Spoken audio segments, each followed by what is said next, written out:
perspectiva del mercado global. Lo que más nos ha preocupado, digamos, en el 2022, 23 y 24, como ustedes pueden ver, es esta abrupta subida de las tasas de interés en todo el mundo, pero también bastante raro o inusual en los países desarrollados, ¿no? Y esto obviamente es producto y consecuencia de la pandemia y de las políticas expansivas, contracíclicas y extraordinariamente de impulso monetario que se implementaron entre el 2020 y el 2021. Entonces, ese exceso de liquidez, ese exceso de intervención, una vez que la pandemia fue derrotada, generó una serie de factores desde el punto de vista de la oferta que gatearon la inflación. Y con la inflación vinieron las subidas de tasa de interés.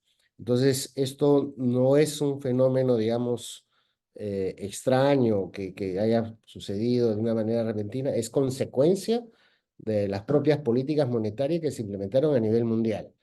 Pero cuando lo vemos a nivel de los mercados globales, vemos que las tasas de interés, por ejemplo, en Estados Unidos, que es esta línea azul, subieron de niveles de cero a finales entre 0,5 más o menos a finales del 2022 a los niveles actuales de 5,4, 5,6 que está en el mercado americano.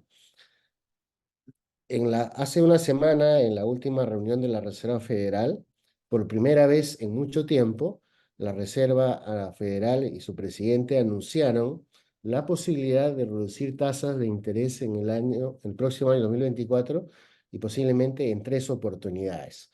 Esto para muchos significa que las tasas de interés de Estados Unidos pueden caerse en un 75 básicos.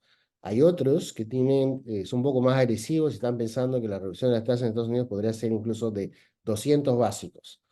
Pero junto a Estados Unidos también está Reino Unido, como vemos acá, ¿no? Está la Unión Europea, que subió las tasas a niveles actuales de cerca de 4%, pero la desaceleración de las tasas ha sorprendido que sea no desde mediados del 2023, sino recién a partir del primero o segundo semestre del 2024.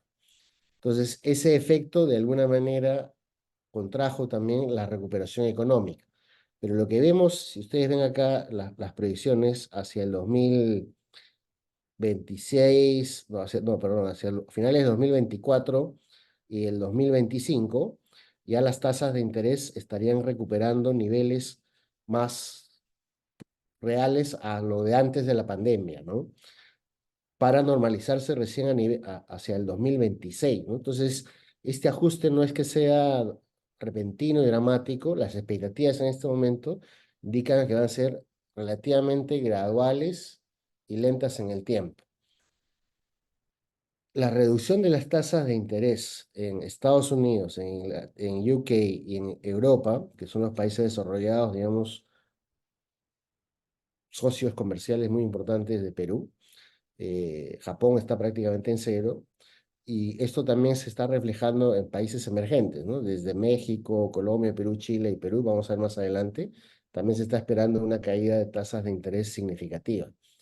Eso va a tener implicancias muy importantes en los retornos de los portafolios, ¿no? De hecho, durante la subida en el 2022 y el 2023, se registraron fuertes caídas en varios de los activos. El 2022 en particular, cuando se esperaba esta subida tan fuerte que se dio hacia tercer, cuarto trimestre, los activos financieros en general, desde acciones y bonos, rindieron en promedio menos de 20%. Es decir, son caídas históricamente significativas. Pero en el 2023, esas caídas del 2022 en su gran mayoría ya han sido recuperadas, tanto en el mercado de las acciones como en los mercados de renta fija, ¿no? Entonces, caídas de tasa de interés para el 2024-2025 es una muy buena noticia a nivel mundial y debe de apoyarse también al crecimiento global, pero con cierta resiliencia y lentitud. Y vamos a ver las proyecciones en un par de láminas más para dos de los países líderes en este tema, pero también cuando vemos las tendencias del PBI y cómo esto debería de funcionar por regiones, tenemos acá zona europea, China, Estados Unidos y Latam, vemos acá, digamos, desde el 2016 hasta la fecha, ¿no? 2023, vemos que para el 2024, por ejemplo, se espera que en el caso de la eurozona, el crecimiento esté a niveles de 1,2%, ¿no? En el caso de Latam, el crecimiento esté en promedio de 1,5%.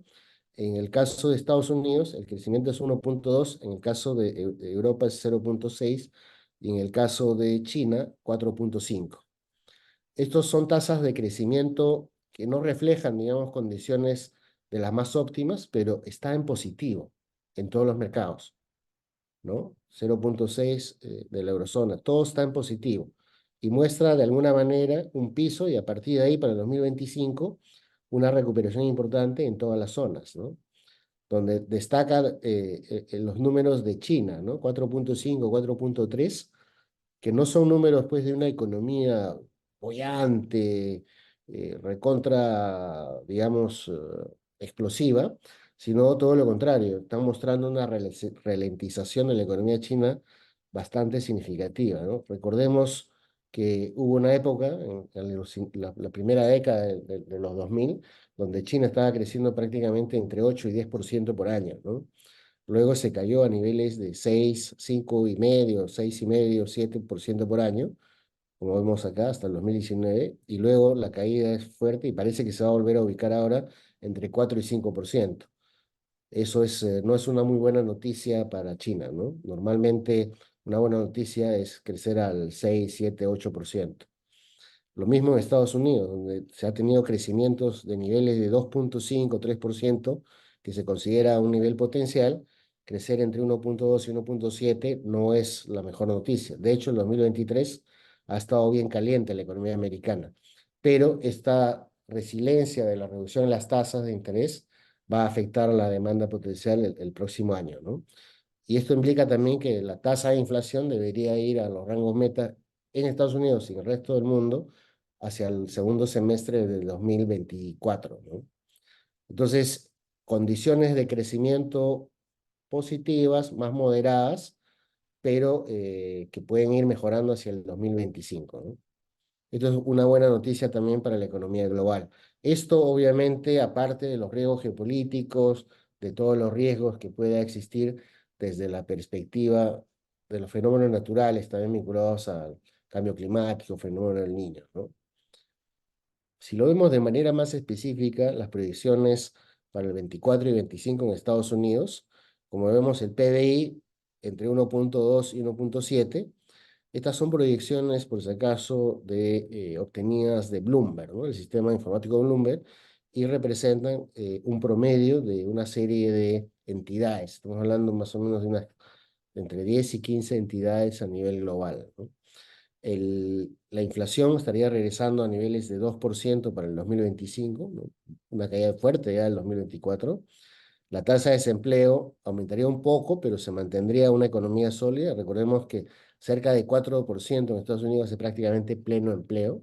Entonces, es una economía que está creciendo a todo vapor, muy diferente a lo que pasa en los mercados emergentes, en particular en el caso de Perú. El presupuesto, que es, digamos, con respecto al PBI, también se mantiene en un déficit de -6%.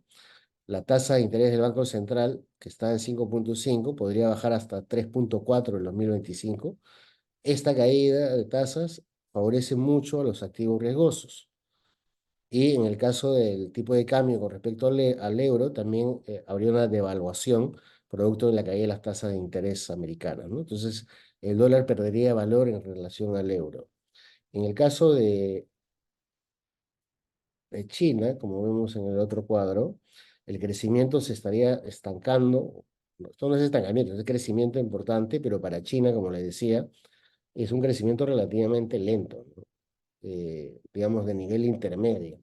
La inflación sí va a estar controlada con un poquito de subida. La tasa de desempleo se mantiene. La tasa de interés prácticamente está estacionada y la devaluación no se refleja mayormente, ¿no? Es una tasa de cambio muy intervenida, muy controlada, ¿no?